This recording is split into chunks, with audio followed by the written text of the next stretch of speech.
The former political prisoner and Puerto Rican independence fighter Oscar Lopez Rivera says the U.S. President Donald Trump has done tremendous damage to the Puerto Rican people by calling Hurricane Maria a storm and comparing the situation in Puerto Rico to the aftermath of Katrina in Louisiana in 2005. Related largest holder of Puerto Rican debt revealed in an interview with Telesur, the activist said the only thing Puerto Rico and Louisiana had in common was the state's inaction and insisted that, you cannot compare one hurricane with another because they are not equal, they are never the same.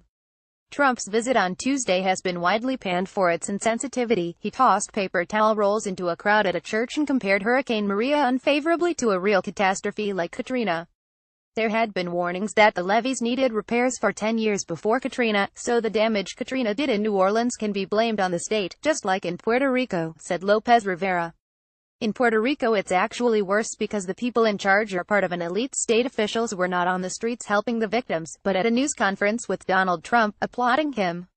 In Lopez Rivera's opinion, Puerto Rico is still being abused and treated as a colony by Washington, so the U.S. and Puerto Rican economic elites can do business at the expense of the Puerto Rican people.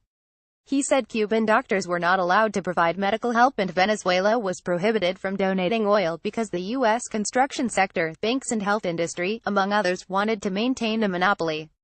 They have never let the domestic market in Puerto Rico grow, he said.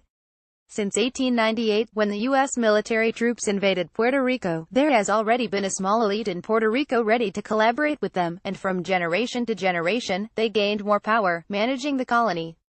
The Puerto Rican elites help the banks and hedge funds to loot the country, and we cannot allow this anymore. They create a criminal public debt that Puerto Ricans cannot even pay, he said.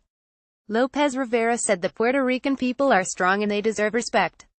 They are doing everything to try to bring the country back to normality, but he reiterated that as a colony it can never be normal.